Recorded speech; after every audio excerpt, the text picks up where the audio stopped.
Good evening. Welcome to the Grant Monument Association's online colloquy exploring the relationship between Generals Ulysses S. Grant and William Tecumseh Sherman. For those of you joining us for the first time, the Grant Monument Association, or GMA, is a nonprofit that was organized during the 1990s as the successor to the group of the same name that originally built and administered Grant's tomb in New York City until it was transferred to the National Park Service. The GMA is dedicated to the preservation of Grant's tomb, which has been closed for most of this year due to the pandemic.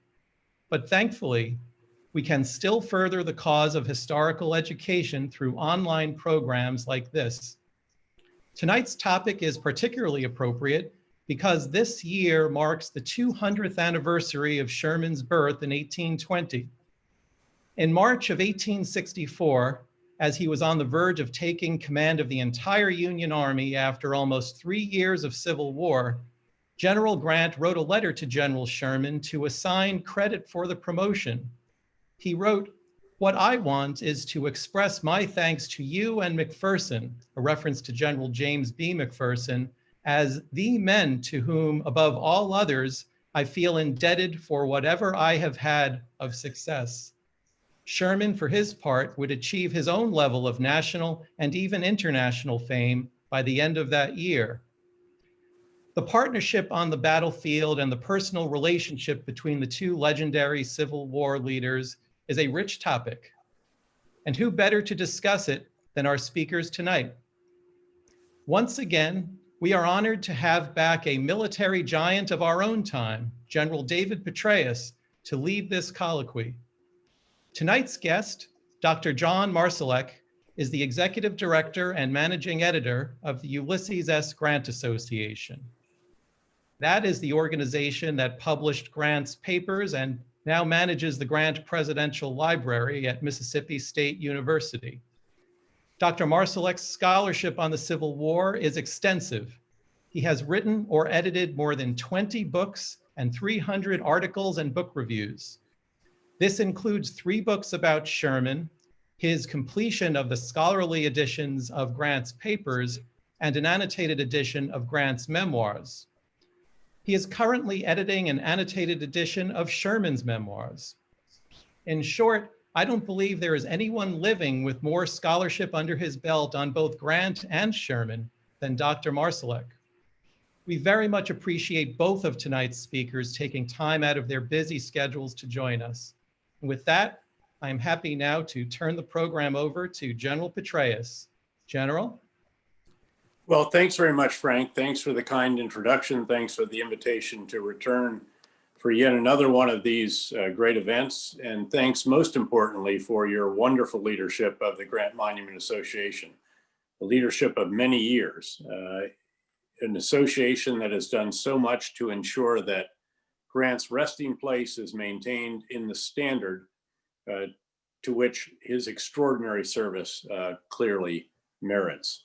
So thank you for that. And Professor Dr. John, thank you so much for joining us for the conversation this evening, where we can explore that extraordinary relationship that existed between Grant and his most trusted of battlefield commanders, and one that was, again, so enormously close and mutually respectful, where they depended on each other.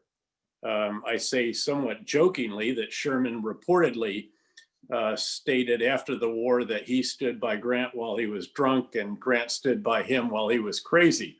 And it was that kind of relationship. And another one of the stories that Sherman told Grant, "I knew that if I called on you, that you would come from wherever you were." And these kinds of, again, episodes, these kinds of statements, and most importantly, the actions and the correspondence between them speaks to that extraordinary relationship. And yet, as you have noted, they were indeed incredibly friendly, but they were also extraordinarily different. Could you explain that a bit, please? Yes, well, thank you, General. I appreciate your taking the time to do this. I know what a busy individual you are, and I'm honored to be on the program with you. Um, Grant and Sherman were really interesting figures in their own right, I think. Just to look at them, let us say that Grant and Sherman walked into your room or my office or wherever. What would it be like? Well, I think what it would be like was Sherman would start spotting people in the audience, saying, "Oh, there's old Charlie. How you doing?" Slap him on the back, etc. Meanwhile, Grant would take a look at things and find the corner where nobody was sitting, so he could be by himself and nobody would bother him. And then you think of that, and yet they agreed on so many things. The other interesting thing I think about them is Grant is a small man. He's about 5'6". In fact, we have a living statue, or a statue, I should say, at our Grant Presidential Library that shows lifelike what Grant was like when he went to West Point. He was about 5'1" and he weighed maybe 108 pounds, something like that. Sherman, on the other, and then he grew while he was at West Point, of course, but he became 5'7". But Sherman, in the meantime, is a tall fellow. He's about 6 foot, roughly 6 foot tall, and so he represents just the opposite of what Grant is. And yet they were such very close friends. They really liked each other. And I'm going to maybe talk about this later. But one of the main reasons, I think, is that Grant had a great deal of confidence in his own ability, believe it or not. Whereas Sherman was not so sure. And when the war started, he was convinced that the South was going to win. The North was certainly not going to win. And so until he met Grant, and Grant told him and showed him how calm he could be and how well he could maneuver troops. So the result is that by the early part of the war, the two people like each other, and they like what each one represents. And that's that quote that you just cited a while ago about how they didn't worry about each other when they were apart because they knew the other one was thinking of them. And the last part of the statement is, "And I knew you would come if still alive." So I think the very fact that the two people are so close and yet so different says something about the Civil War, and says something about what these two people were really like. It's interesting, in fact, that a former chief of staff of the Army, a great one, General Gordon Sullivan, used to give out, these little knives that the chiefs give out along with coins and other things to people that do great work or what have you. And one of them had on it, it just had engraved Sherman to Grant. And he would then explain what Sherman said about, "I knew that you would come if you were still alive." And he gave that to his very closest of associates. Now, Sherman and Grant, of course, were alike in many, many respects. They wrote memoirs that were very significant, both of these. But clearly, I assume you have a judgment of them, relatively speaking.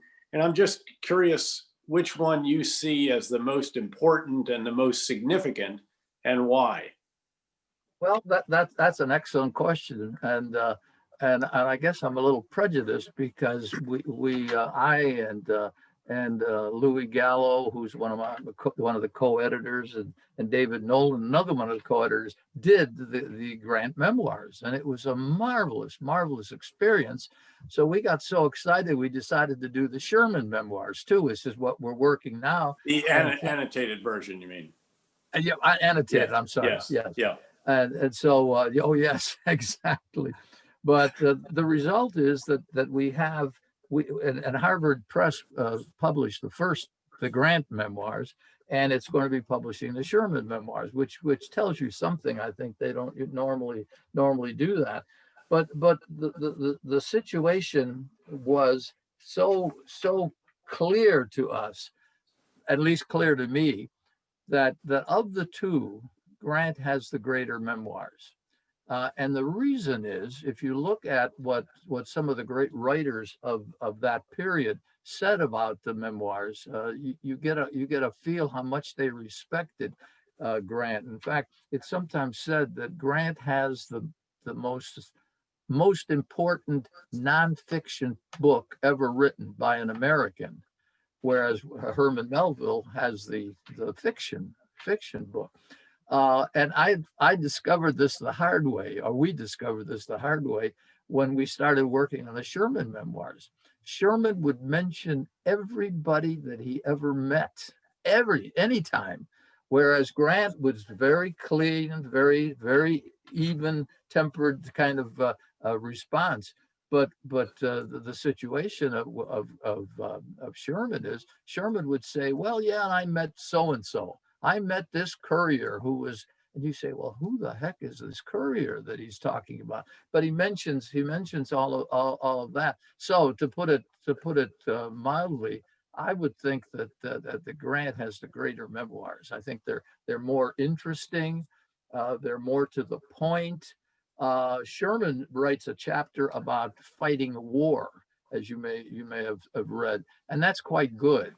But some of it is just over repeating things that happen. And secondly, or finally, Sherman always took the position that he knew what was right, what had to be done. And so he never really, in his memoirs, except to Grant, gives credit to some of the soldiers, and McPherson too, but he gives credit to some of those soldiers for what they did not accomplish. And he will say, well, old Charlie, he was fighting here and he really didn't do the job that he should have, because that kept me from doing such and such. So you have a whole different approach to the thing. And so the result is that Sherman's looking at the memoirs is much less insightful, I think, than is Grant. Well, thank you for that. Since this is the Grant Monument Association, after all, I was hoping that you would reach that conclusion. Yes. Now, you noted that Grant has an important presidential library at Mississippi State University with a huge collection of manuscripts and material there. Sherman has a huge collection all over the nation, but not famous for his manuscripts or anything else, except for he's really famous for Sherman's March to the Sea and the swath of destruction that accompanied that particular maneuver. Why the difference in this case as well? That's an excellent question. I think the main reason, and I think this is from the experience with the Grant Presidential Library, is that most people react to react to Grant in a much better way than they respond to Sherman, particularly in the South, I think. The mythology of Sherman is very, very powerful, that he destroyed, he had this swath of destruction that he did, etc. Well, Grant never did that. And the interesting thing is that Grant actually killed more people than did Sherman, which is intriguing. But that was something that was always collected. And the point of the matter is he just doesn't write as well. You read his letters and they're absolutely unbelievable. Some of the stuff that he says, that he talks about, is quite good, very, very insightful. But he could talk to anybody. He could talk to a general like General Petraeus, or he could talk to somebody like me who taught college for a number of years, and he could do this and he could do that. He could talk to the fellow who was the head of agriculture in California, and so on. So you have where Grant wouldn't care one way or another, but yet people like Grant, and they don't like Sherman. I think because Sherman is just so much more willing to speak his mind. And why the collection of the memoirs? In fact, I should ask, what in the world are Grant's memoirs or his papers and his library doing in the heart of the Deep South at Mississippi State University? Well, that's an excellent question. This is no joke, but one of the questions I always get when somebody from the media particularly calls and says, that'll be the first 99.9% of the time, that'll be the first question that'll be asked. How is it possible? I think it's possible for a number of reasons. I think the fact that Grant's papers are where they are indicates just how much Mississippi has grown in the last.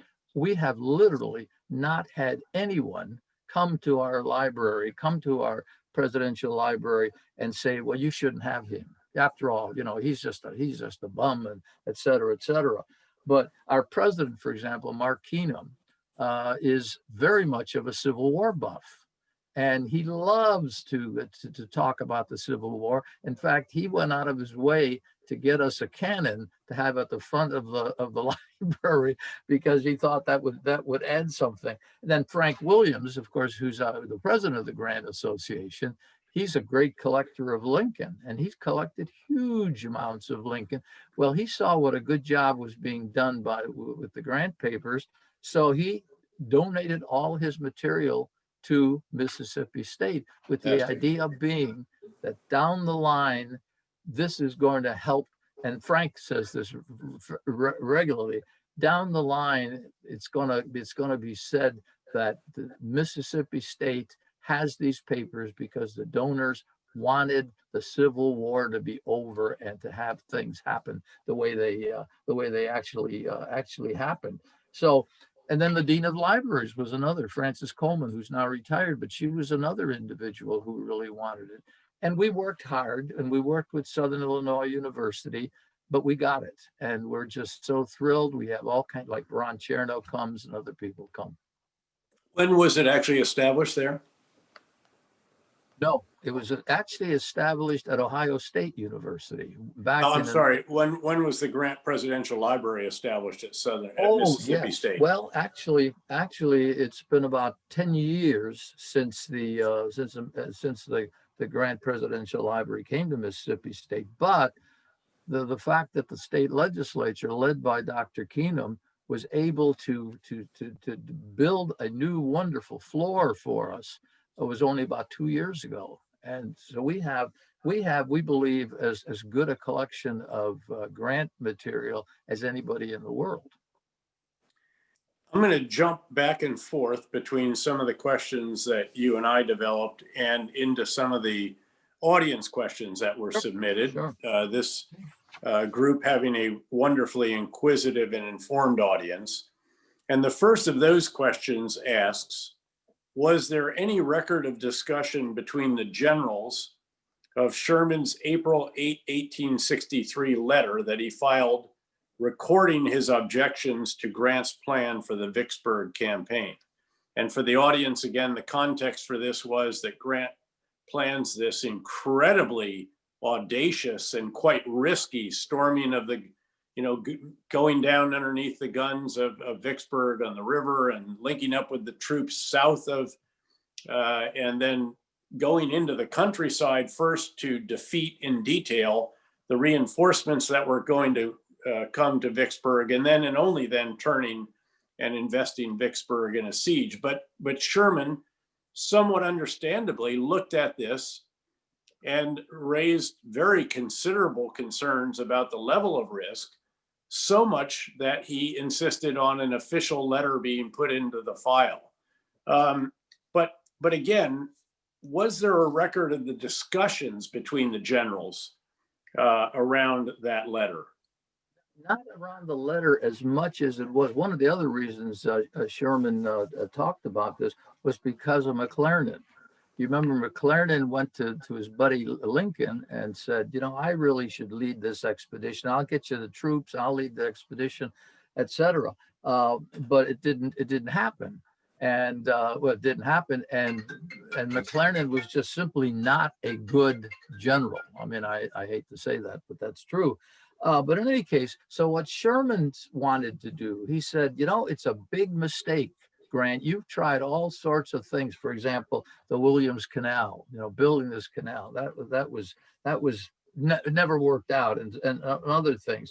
But anyway, what Sherman wanted to do is he wanted Grant to pick up all his troops and move back to Memphis, move north, so that he could start all over again. Because as you know, it was a lot of difficulty. But Grant said, wait a minute, if you do that, the American populace is going to go crazy. They're going to think we're falling back, et cetera, et cetera, et cetera. So what Sherman did in order to undercut McClernand and also to talk to his friend, Grant. So he did that. But what Grant did, actually, Sherman gave Grant this letter, which is still available. And Grant didn't even look at it. He just shoved it in his pocket. And he decided what he was going to do instead is the famous episode of the boats going down the river past the thing. So, and then later, I think what's even more interesting, later on, some politicians from Illinois came for a visit. And Grant is off to the side and he's hearing this conversation going on. And what they're basically saying is that Sherman, Sherman admitted that Grant had come up with the successful plan, that it was his idea. I told him he shouldn't do it. I told him it was a mistake, but I still think that what he did was right, and we won this battle, and he's responsible for it. And he certainly was. Yeah. And of course, that propelled him east, ultimately in command of all of the different forces. Now, Grant and Sherman had interesting families as well, or quite contrasting families. How was each of them aided by his respective families? Well, yeah, I think you're right. Both of them. Well, Sherman had the more important family. Yes. Yeah. Grant's father, who's an intriguing man. I don't know if you've read much of his, Yes. but he's not afraid to speak his mind, and he tells you No. how important he is. And when Grant gets to be president, he wants Grant to take care of some of his buddies back at home, et cetera, et cetera.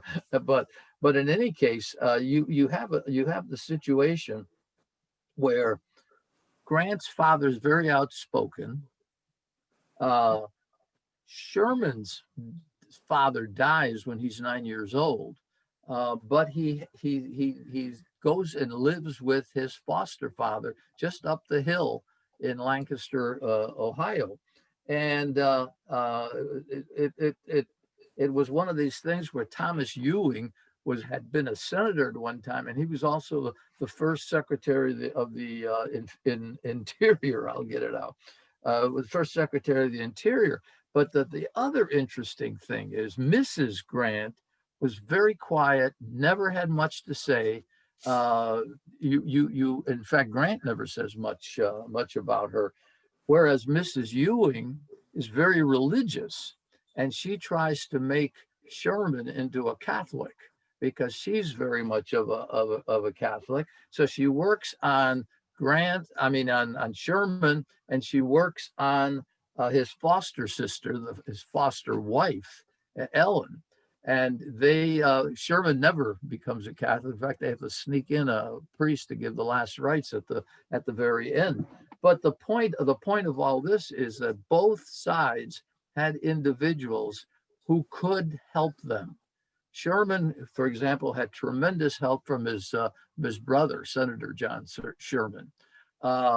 Grant had tremendous help from people like, I'm trying to think, I can't think of his name now, but there were several politicians in his hometown that really helped him a great deal. So both of them had families or friends that were there to support them if possible. The thing that's most amazing to me is that Grant wanted to get into the Army, and he couldn't because it took finally Yeah. the governor of Ohio to give him a more or less of a job. Whereas Grant wanted to go into the Army and finally did, but he went in because of accidents more than anything else. Well, let's talk a little bit about, again, their personal makeup. Sherman, again, as we alluded to earlier, had what some people call a nervous breakdown along the way. And Grant just kept plugging. In fact, one of Grant's most extraordinary qualities was this indomitable determination, this incredible quiet will. How did all this come about? Of course, occasionally Grant would again resort to some drinking, but never on the eve of battle or during battle. Usually, in fact, in the wake of a battle, perhaps considering the terrible loss of life. Well, that and plus one of the things that I don't know a whole lot about, and there isn't much said about this, but Grant also had migraine headaches. You know, the famous episode when he's supposed to be going to meet Lee, and he's got this headache until Lee says, "Yes, I'm very willing to talk to you." So that could be something. But the nervous breakdown, I think this is one of the reasons why Grant and Sherman are friends. Excuse me, because Sherman believed that the North was not doing what it should do to win this war. And so he constantly is saying, we got to do this, we got to do this. When he goes to Louisville, in fact, he doesn't want to go in the Army because he thinks the North is not going to prepare itself for this particular war. So when he's in Kentucky, he really has what we would call a nervous breakdown. It's more depression, I think, than anything. But it meant that both men could look to each other for support, particularly at this time. Grant was out near the front lines. Sherman was in Paducah, Kentucky, doing something to try to get supplies to Grant. And the result is that the two of them begin to say, you know, this guy's not so bad. Well, you know, if I listen to him, maybe I'll learn something. So I think that's indeed part of it. And the intriguing thing is the family of Sherman saves him, I think. His wife saves him. She even goes to Washington, D.C. to talk to the president, to talk about what some of the problems that Sherman is having. Grant never even meets Lincoln until he's made commander of all the forces. So it's an intriguing kind of a situation where they almost, maybe going too far, but they almost fall into something. But they sure fall in together, and they come to respect each other, and so they come to work together. And why was it that Sherman was so willing to be a subordinate of Grant? I think what I just said, I think, is probably the main reason. I think that Sherman understood and saw in Grant somebody that could help him reach his potential. And I'm sure you have this, except I was in the Army too, but not nearly a general, far from a general. But one of the things that was important, certainly, was to have somebody that you could look to that could give you advice and could help you, et cetera, et cetera. But one of the things that happened with Sherman is that what happened was that he got to look to Grant as somebody who could preserve him, who could help him, etc.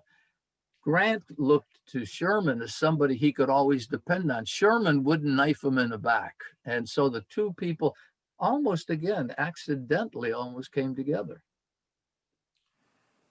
Now, what did each of them, who again had, Grant in particular had complicated backgrounds, but Sherman, of course, served or worked in the South later. In fact, he was the first president of, what was it, Louisiana Military seminary, state yes. seminary of learning and military academy. What did each of them think of Black people? Oh, yeah. Well, that's another intriguing story. I think that Sherman has no respect for Black people. So, for example, when it comes to serving, having Black troops, for example, Grant is very much in favor because Lincoln's in favor, and he knows this. Sherman, on the other hand, doesn't want to have anything to do. In fact, he says this awful thing about I'd rather, yeah, I could have Black soldiers, but I might just as well have a sandbag because they would do the same, play the same role. And that's just an awful sort of thing to say. But they both felt, as time went on, if you read Sherman's memoirs, you still see he's holding back some. Grant is all in favor of Black troops, including his friend, the Seneca Indian from around my hometown of Buffalo, the Seneca Indian, who becomes head of the whole Indian Commission, and he's a Black man, and he's an Indian, but that's the one that Lee said supposedly. Well, are you an American or what are you? He thought he was a Black man, and the result was that the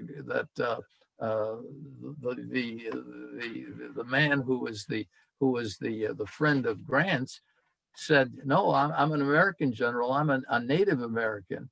And Lee supposedly said, well, it's good to know that we have at least one real American here with us during his surrender terms. A critical relationship, as the war develops, needless to say, is that between Grant and Lincoln. And, there have been books written, Lincoln finds his general and so forth. But what was the relationship between Lincoln and Grant and also Sherman? Yeah, that's an excellent question, because it takes us back almost to what we were started talking about, how the Grant and Sherman are not similar, but they are similar. And one of the major things, I think, is that Sherman had Senator John Sherman as his brother, and consequently, John Sherman is a very important figure to Abraham Lincoln, because he's a leader in the Republican Party, and Lincoln and Sherman actually met through through Senator Sherman, and it was at that time that our friend Sherman did not like Lincoln, because he thought Lincoln wasn't paying enough attention to what a big problem he had with the people who were fighting throughout the war. So the big thing, though, I think the most important thing is that the two of them, both Grant and Sherman, just kept winning. They never asked anything of Lincoln. They just kept moving forward, and actually Grant told Lincoln this. He said, "You're not going to ever ask. I'm never going to ask you to give me any more stuff. I have enough. And if I screw up, it's my fault. I'm not going to blame you." And so Lincoln says, "Oh, this is pretty good." And of course Sherman works this pretty much the same way. Which, of course, is quite in contrast to Sheridan, who never had enough. And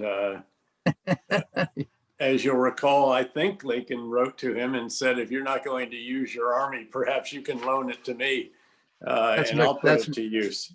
That was McClellan. Yeah, McClellan. I'm sorry, McClellan. Yeah. McClellan, yeah.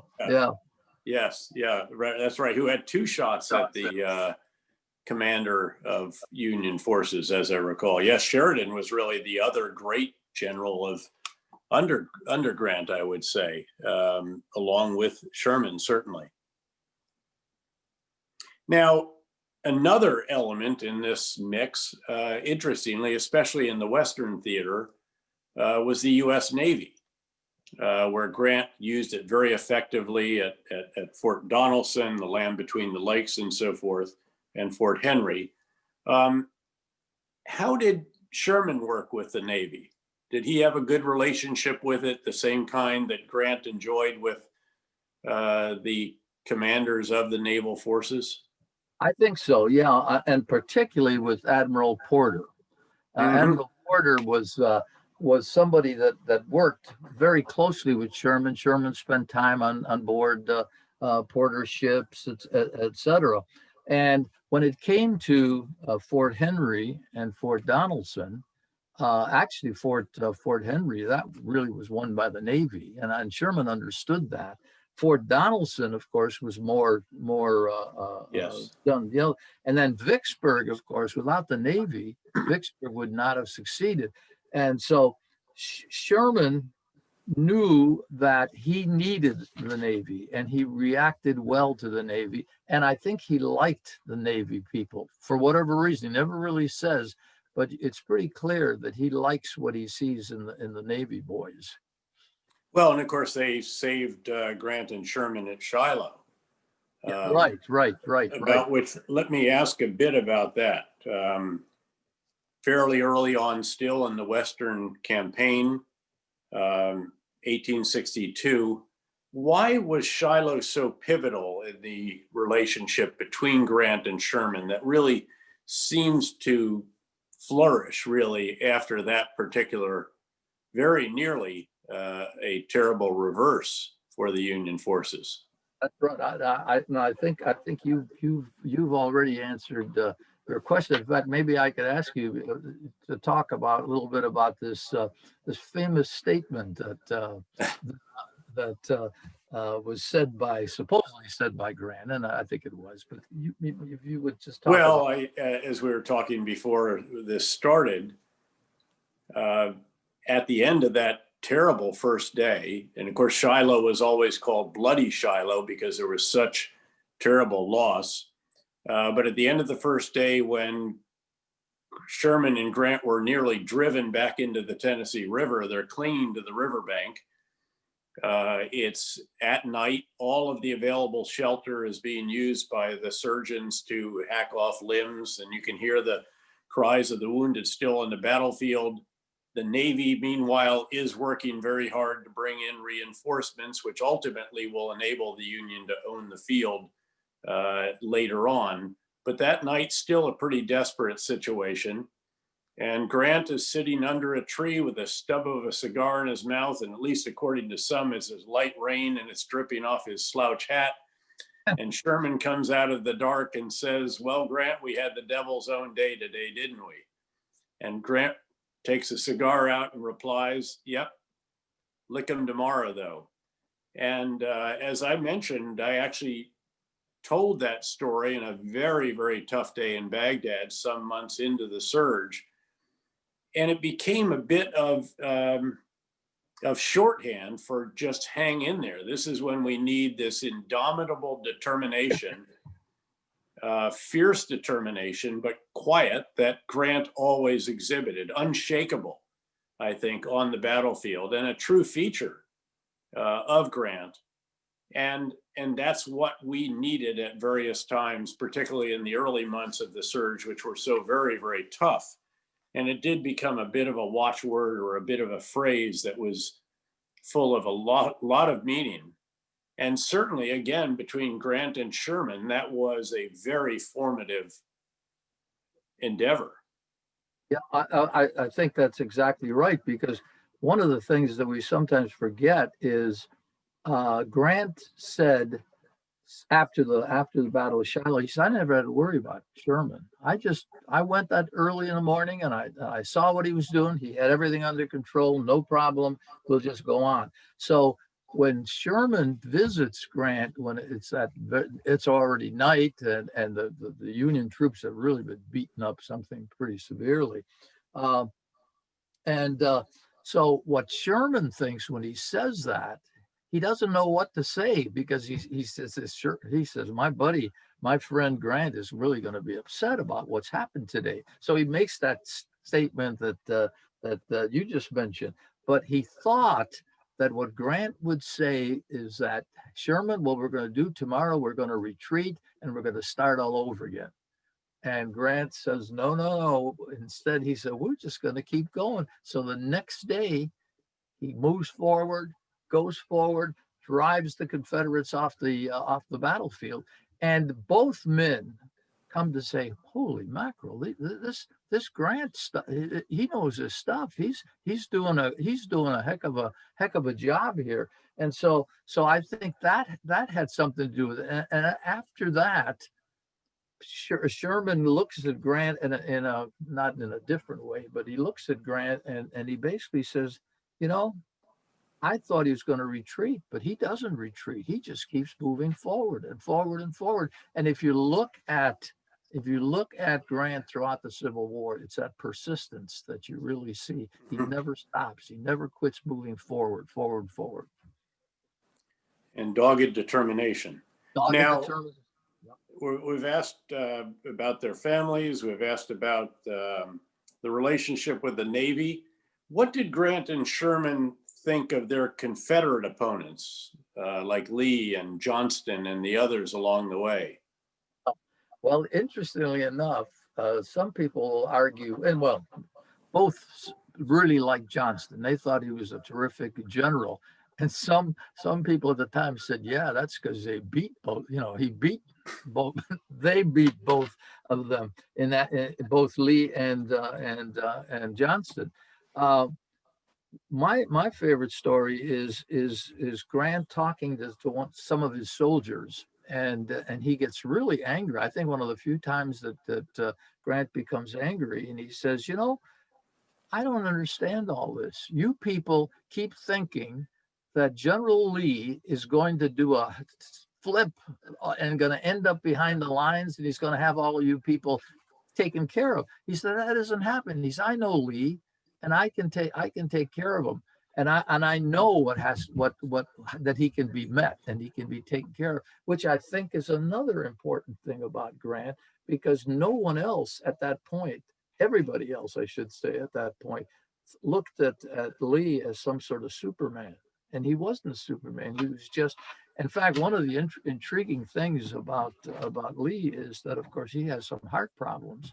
And so he's having difficulties in that latter part of the war, which again is one of the issues. And the fact is that he did, after all, push for slavery, and that's another problem that we don't ever talk about. Well, it's being talked about more and more, frankly. Yeah, it is, though. As we re-examine why it is that federal forts, federal army bases, are named in a number of cases for leaders of forces that fought against federal forces in defense, of course, of their states being able to enslave others. And of course, those others are now 20% of the soldiers serving on those federal forts in general. And I think that issue is one that is actually returned very significantly, and is in fact is in the National Defense Authorization Act that is being wrangled over on Capitol Hill right now. And it'll be interesting to see how that is resolved in the remaining weeks and months of this administration. Now, there was another very important figure, of course, in this, the Chief of Staff of the Army, General Halleck, Brains Halleck, as they call him. And the relationship, again, between Halleck and Grant and Sherman and Halleck is significant as well. Tell us a bit about that, please. Yes, Halleck is an intriguing, very, very much of an intriguing figure. I did a little book about him a while ago, and before I got into it, I was asking several historians what they thought, should I do it or and one of them said, John, you will never finish the biography of Halleck, and the reason is you'll die of boredom first. And so I've often thought of that. I did it anyway, but Halleck wants to be in command, but he doesn't want to command. I think. He one of the happiest days of his life are when Lincoln appoints when he appoints somebody else like Grant to do the orders, because Halleck could then say, hey, General Grant says that I should tell you that such and such and such and such is the case. And the famous story of Grant going to visit Halleck, and Halleck doesn't take any of his advice. In fact, basically says, you're stupid, get out, get lost. And then you also have the situation at Shiloh, after Shiloh, at Corinth, where Grant, Halleck basically says to Grant, you be my second in command, but he really means you're just get out of the way and I'll take care of things. So anyway, to make a long story short, I think that Halleck understands that he's got to be good to Sherman because Sherman's got the people behind him. Grant, he doesn't like at all. I mean, and he goes out of his way until Grant becomes the commanding general. Then suddenly he's a much more important figure. By which time, of course, then Halleck is the chief of staff. And Grant uses him to hang out in Washington. That's right. While he keeps his headquarters in the field, but does outrank Halleck because he has the 3 stars of a lieutenant general that no one had worn, I guess, since Washington. I think that's that is right. Yeah, but I mean that is the case, but Halleck was so happy not to have to do anything, to give orders to anybody, to tell them to do anything, because he can always blame Grant. It's not my fault. Grant said I should do it. Now, by the time that you end up with Grant as president, and we'll ask a little bit about, actually, in fact, let me ask first how it was, given that Sherman and Grant both famously disliked politicians, hated might not be too harsh a term, yet Grant ran for president twice.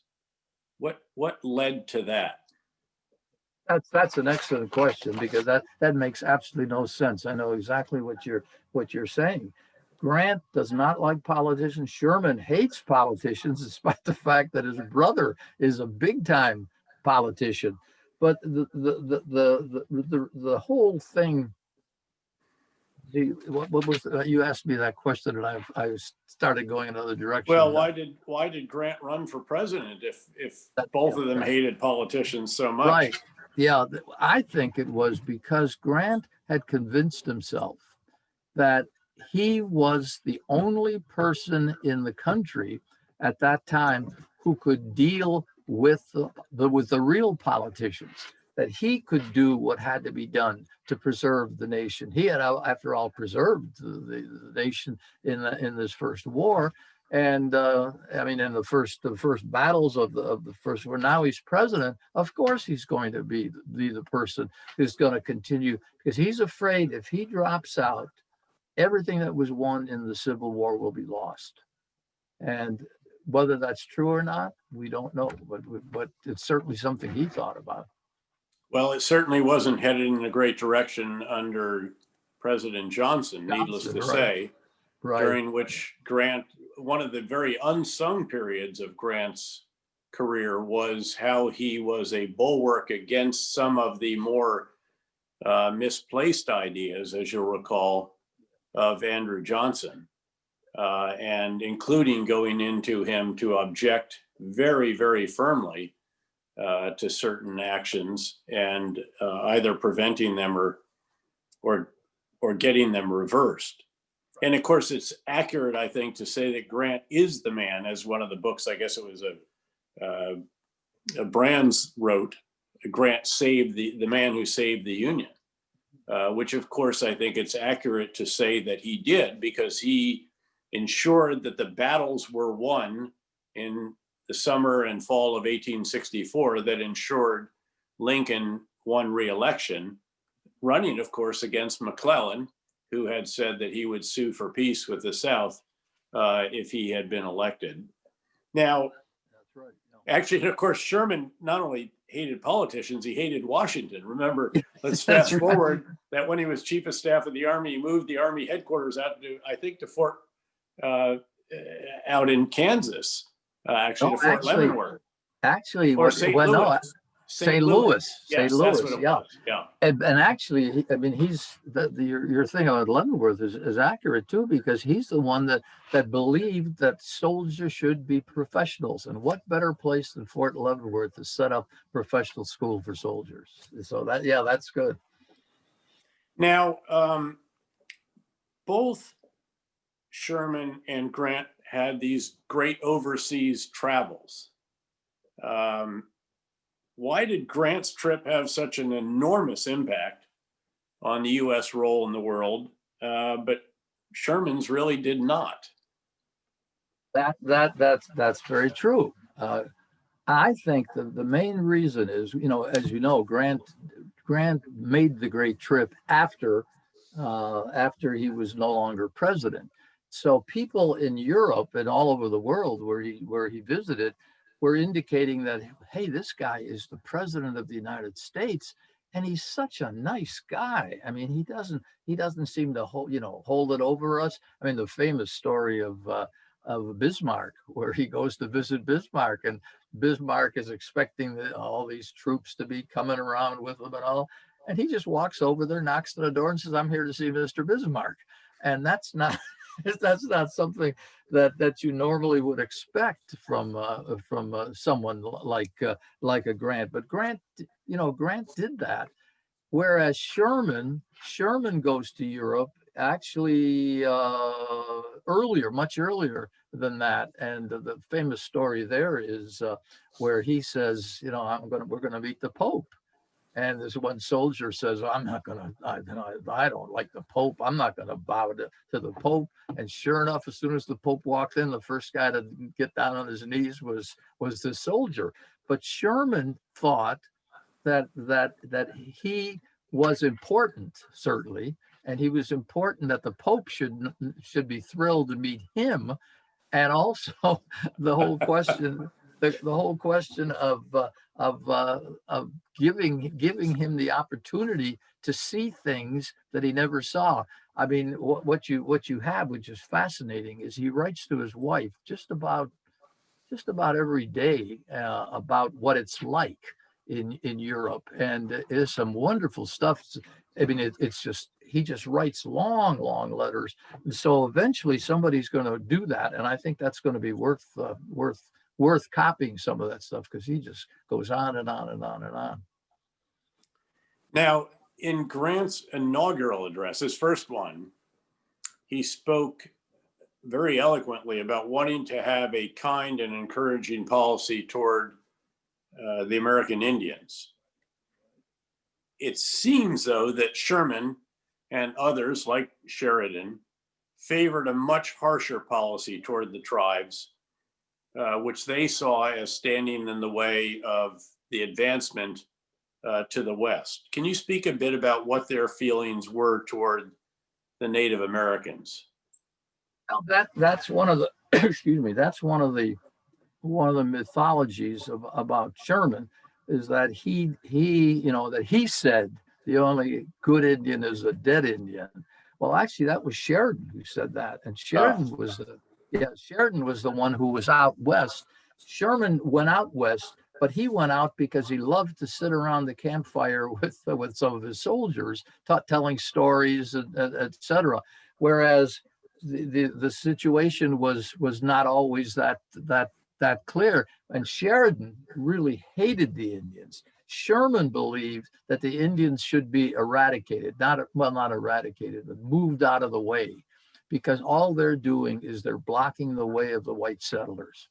And if we could just get them out of the way, let the white settlers go, let not have arguments between these two, everything will be wonderful. So Sherman is no Prince of Peace, let us say. Grant, on the other hand, seems to want to do what's right for the American Indian, and so he talks about doing this and doing that.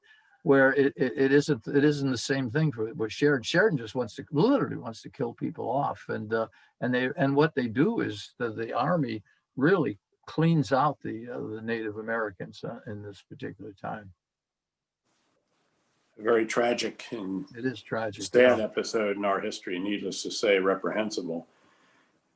Now, Sherman, of course, suffered a terrible tragedy during the war, the loss of two of his sons, particularly the older son, Willie. Does he mention this in his memoirs or anywhere that you recall? I don't remember him saying anything specifically, except that he was crushed, absolutely crushed. And he talks about that in letters home. He said, "I'll never get over this," and he never does, for that matter. Willie is one of these young men who wants to be a soldier. He wants to be like his father, and so his father reacts well to this young man. And he's a member of I think it's the 13th Infantry, and so he marches with the soldiers, and he does all these other things.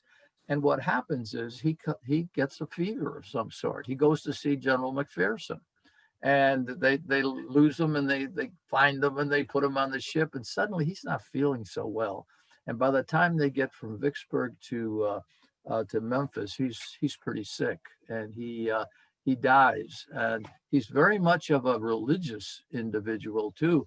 And Sherman never gets over that. His wife never gets over that. There are letters between the two of them that are just so sad. It's just hard to believe. Now, Charlie, the other son who really died at birth, if the truth be told, Sherman was gone. Sherman was on his march to the sea, and Mrs. Sherman, Ellen, was having the baby, and the baby died. So Sherman never saw that child. And interestingly enough, because I guess he never saw him, he just never reacted like he did to Willie. Willie was his favorite, and losing Willie almost killed Sherman. Now, we mentioned a bit briefly about Grant and drinking, but of course Sherman also drank. How did the two of them handle their liquor, if you will? Well, the interesting thing, I think, just to talk about, Sherman could drink, and it didn't seem to bother him most of the time. I mean, you don't see any references to Sherman being drunk. You don't see any references to Sherman not doing what he should do. Whereas with Grant, they're constantly saying, "Well, the guy's a drunk, et cetera," which he really wasn't. But the thing I think about Grant, to go back to do Grant first, Grant, most of the stories about Grant being drunk are lost cause stories, are stories that are written up and talked about after the war. The number of people who see Grant not having all his faculties, but the only time you can really see that, I think, is when Sherman is in California. I mean, Grant is in California, and he reacts to the fact that his wife is not with him, and he's just lonely, and so he drinks, and he has the unfortunate problem of having as his commanding colonel an individual who's I guess the only word you could use is a martinet, who sees the fact that Grant is drinking. But the fact of the matter is, all the soldiers drank at this time. This was just part of the deal, that you were supposed to drink because there was nothing else to do. You put up the flag in the morning, you took it down at night, and in between time you didn't have to do much of anything except be there in case there was a difficulty of some sort. So, and I think too that part of Grant's problems, and I said this before, but I don't know how you can prove it or how you could find this out, but Grant had these migraine headaches, which he did experience.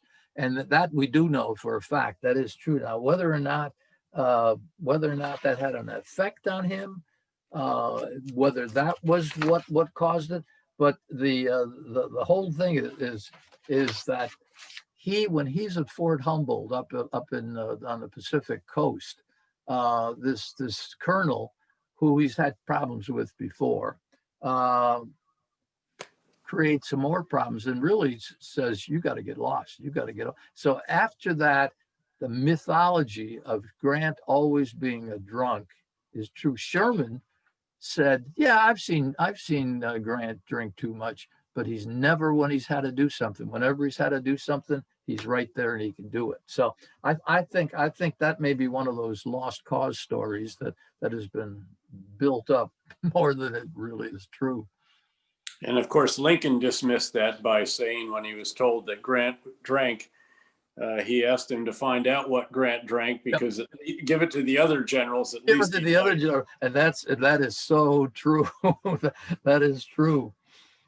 Well, we are down, I think, to just the final bit of our hour together, and this has been truly delightful. But let me end by asking a question again about Grant, this being the Grant Monument Association. And ask you to explain something that you have assessed about him, that he was the first modern president in American history, and that there were various factors that lead you to offer that assertion. Yeah, I was just, but please, yeah, finish up. So please, if you could answer that one, I think it would put a fitting bookend on an evening of discussing Sherman and Grant. Well, I thank you very much. I do. I think he was the first modern American president. And I think how you can, you could go into a lot of different things, but example is world tour. No president's ever done anything like this up to that point. And even after that, it was Woodrow Wilson that did something. Julia, his wife, played a major role. She helped fix up the White House because the White House was in big problems, having problems with Grant and Lincoln, rather Lincoln's funeral. One of my favorite things is the fact that he got a speeding ticket. Grant got a speeding ticket. He got stopped by a policeman in Washington, D.C. And he said, "You're going too fast in your carriage, General. But since you're the president, we'll let you go." No, I'm paying. I did that wrong, so I should pay. He was fleeced by a Sharpie, literally fleeced by someone. The Yellowstone National Park, he signed the first of the national parks that this country has had. And I think too, the courageous death he had, that we didn't talk much about his memoirs. Yeah. It was awful. I mean, you read some of these things, it literally brings tears to your eyes what that man suffered for. And I think the big thing is that Grant is the most important figure. Once Lincoln is gone, Grant is the most important figure in American history in the late 19th century. But it's also a fact that Sherman loved the theater. And he would go to the theater and he'd go on Wednesday and see the first half and go on Thursday and see the second half because he couldn't stand sitting in one place for that long a time. And finally, he went to every veterans meeting there ever was, I think. So I think all of those things make him, and you could argue some of them I just threw in because I like the story, but I think it is true that he's a modern president. He does things. Well, and of course, don't forget that he was the first modern president in the sense that he was the first to get the kind of book deal that all presidents have as a rite of passage after leaving the White House. That's a very good point. Excellent. Well, John, thank you so much for sharing an hour with the Grant Monument Association this evening. Thanks for giving us the benefit of your knowledge. Congratulations on the many published works you've had so far, and we look forward to seeing your treatment of Sherman's annotated memoirs as well. Thank you again so much. Well, thank you for taking the time. This has been an honor to be on. Not everybody can say they were on a program with General Petraeus, so I appreciate this very much. My privilege. Thank you. And thank you all for being part of this tonight. And thank you most of all for your continued support of the Grant Monument Association.